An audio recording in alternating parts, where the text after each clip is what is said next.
What's happening, people? Welcome to my F1 channel. Welcome to Peter on Pole. My name is Peter in pole position. Drive to Survive Season 3 is soon out. In the lead up to that, I'm going to be doing the review of every episode from Seasons 1 and 2. Right now, Episode 9, Season 1, Stars and Stripes. Renault versus Haas. French royalty versus American muscle. It is big, fighting for fourth in the Constructors Championship.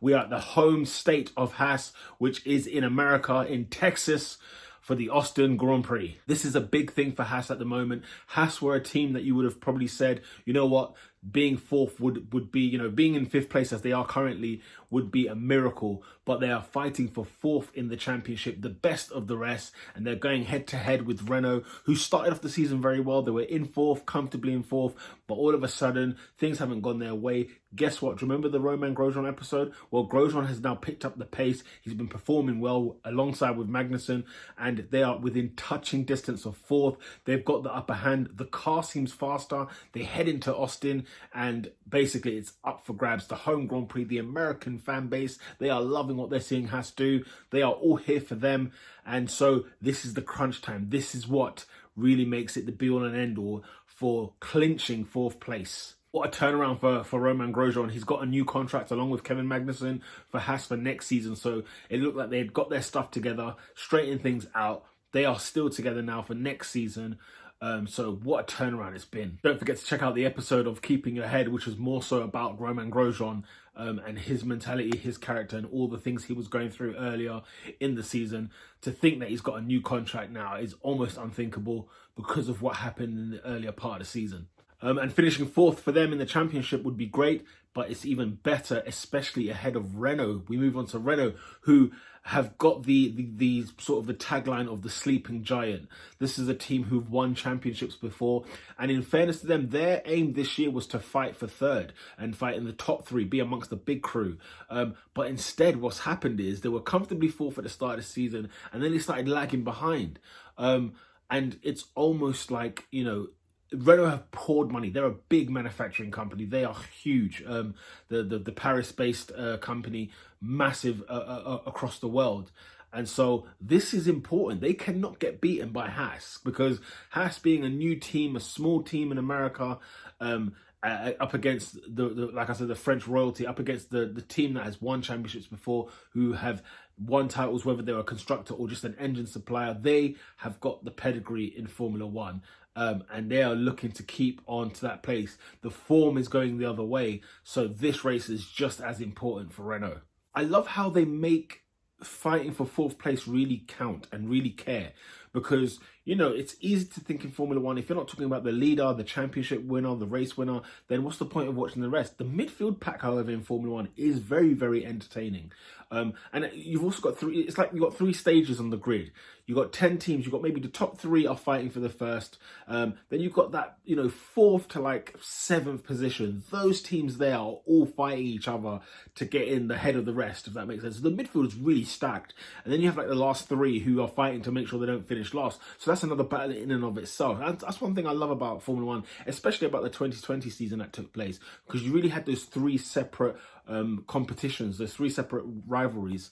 So I love how in the documentary they make fourth place mean something, because it you know, finishing fourth and fifth, the difference in money, in prize money, is crazy. So any position that's up for grabs, teams will fight till the end, especially the teams. Whether the drivers care too much about that, I don't know, because obviously they want to be world champion. But when you're a team, you care about, look, get us the most money as we can from the place where we are at. And so I just love how they created this thing of, no, finishing fourth is deadly important, and here's why. And I just love the sort of the drama it brings with it, because now you're engrossed, you're waiting to see how this finishes. We get a clip on Nico Hulkenberg, a man who I think of late now divides opinion. In the beginning, Nico Hulkenberg was somebody who, in his junior career, he smashed it. He absolutely won championships. He was a great driver, champion in waiting in Formula One. He'd been in Formula One now at this point for about a decade, and we were still saying champion in waiting, the man with the potential, if only he had the right car. But now it's starting to think, you know, should we stop believing it? And, you know, it kind of creates that picture of, is Hulkenberg, was it all talk, or, how comes we're not getting the performances we expect from him? And don't get me wrong, he has performed well in many cases, but he now holds the record for the driver, he has a record of not having as many podiums. Sorry, he holds the record for the longest driver without a podium, in Formula One. And that is just doesn't seem right, Like, even other drivers get podiums through circumstance, through happenstance, but even Hulkenberg, you're thinking, come on, surely Hulkenberg should have at least got a podium some point in his Formula One career. Then we move on to Kevin Magnussen versus Nico Hulkenberg. There's a rivalry there. I tell you what, these two guys do not like each other. There is a disrespect for each other. And the history really stems from the fact that Kevin Magnussen used to be at Renault. So he has another agenda to beat Renault regardless. And the man that they replaced him with was Nico Hulkenberg. Magnussen makes the point that, Renault didn't really trust me. They didn't put any faith in me. They didn't really cater to me or care for me. So I'm going to, I want to shove it up them in this Haas. So, there's that rivalry. And then they go back to previous races in the season where Kevin Magnussen is driving very aggressively on Nico Hulkenberg. And even like press conferences, like post-race interviews, you see them having a little spat with each other. And Kevin Magnussen is created as the bad guy because he's like, I don't give a damn. Like, he's the kind of driver who just leaves nothing on the table. He completely, he gives it his all. He will push the limit. He does not care. Whereas Nico Hulkenberg, is more like he's the more popular guy, the more babyface, if you will. He's the one that people like. But you look at the two and you see, who's got now the potential between Kevin Magnussen and Hulkenberg, because they're both fast drivers, both good drivers. It makes me think, with Renault's potential, surely Hulkenberg by now should have maybe got something out of this season or out of his time at Renault. Now we get to the race and it kicks off, and the Haas team are not having a good start. Magnussen starts dropping places. Romain Grosjean, oh dear, another accident that's caused by himself. Front wing damage, lap 1, retires the car, already out of the race. It's a disastrous start for Haas. Meanwhile, Renault, Nico Hulkenberg and Carlos Sainz are having a good race.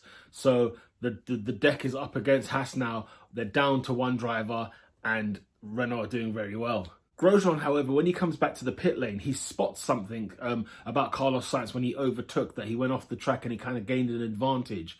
And so he got that into Gunter's ear, and then Gunter's gone over to, I think, spoken to like the FIA at the time, to have a look at Carlos Sainz's first lap. And would you believe it? Carlos Sainz gets a 5-second penalty. Now, in the break in between that, Gunter's like, we were down to one car, we had a mountain to climb, we had to do everything we could to squeeze anything we could.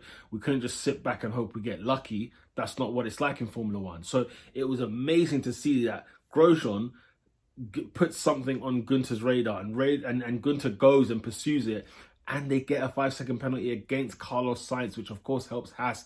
And it's just like, wow, what a chess game this is. Carlos Sainz, distraught. You hear it in his emotions, you hear it in his voice. He cannot believe what's happened. He can't believe he's had to do a 5-second penalty. So he has to go into the pit lane before changing tyres, sit there for 5 seconds, and then change the tyres.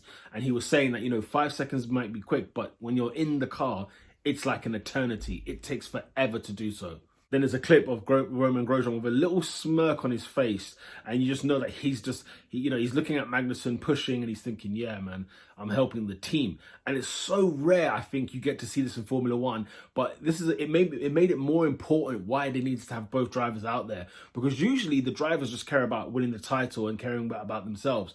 But in this scenario, for Haas to do well, they need both of them to do great. And so Grosjean, although cannot be effective in the race anymore, still leaves a mark in that race, because with that 5-second penalty, guess what? Magnussen passes Carlos Sainz. So he plays his part, and it's just like, wow, this is amazing teamwork from Magnussen and Grosjean in a weird way. Hulkenberg goes into the pits, and Kevin Magnussen then goes into the 6th position that the Renaults were originally in the first place. And this really kicks up a storm now with the two Renaults as well as Haas. Hulkenberg then picks up the pace after he's got his fresh new tyres. He's getting closer and closer to Magnussen. Magnussen's even starting to get worried, but all of a sudden something happens to Hulkenberg's car whereby, he loses degradation on his tyres, on his rears. And so his rear tyres are absolutely getting battered. And so now it's crunch time. The tension is building. The way that they play the music and underneath and the heartbeat, you can hear it in his breath. Both of them, they're very nervous, like, oh no, we're staring at defeat. Hulkenberg's really talking down because he just thinks this race is over. I think there's about 11 laps to go. The tyres are messed up. Magnussen's come out of the pits. He's on fresher new tyres. And, it's just it's a mess. Magnussen goes into the pits, gets fresh tyres on. He comes back out, and with the fresh tyres, Hulkenberg with the awful tyres takes the lead again, but his tyres are awful. They're done for. And so Magnussen is now like a prancing horse. He's chasing Hulkenberg right towards the end. The tension is building. You feel the music. It's all impactful. It's just, you can't wait to see what's going to happen. You feel like it's all going to go. It felt like Hulkenberg's tyres were just about to go and pop because everything was heading in that direction. The way they were both talking, you felt like this is it. Magnussen's about to capitalize on Nico Hulkenberg. Nico Hulkenberg narrates on top, says that he can see defeat coming. The sad music is building up and up. It's getting higher and higher. You feel your heart rate also extending a bit there as well, getting higher. It's all looked like it's about to come crashing down. And then Nico Hulkenberg flashes back to the crashes that he's had, all the bad luck he's had in the past, every single time. And then they flip the montages of all those bad times Nico Hulkenberg has had in his whole career, from Williams to Force India and so on and so forth. And it comes to this sort of bit where it's about to climax, and then he says, "But not this time," and finishes the race ahead of Kevin Magnussen, and that secures Renault's 4th spot for the season. And they claim that the best of the rest for the rest of the season. They claim that best of the rest position in the season. It means a lot in terms of money. They can now hopefully gain that money and then push on towards the top 3 for the following seasons to come. Meanwhile, distraught for Haas, they all felt embarrassed. Gunther Steiner mentioned it. Magnussen's very, very upset, very, very angry because he wants to beat Hulkenberg and then beat Renault as well. Sainz was talking about, if we lose to Haas, this is embarrassing. And then so it was weird because Haas then felt embarrassed. I guess because it's the home Grand Prix in America. They were the favourite. They should have taken this on. It all goes into a mess. You think they're about to recover it, but it slips away from them.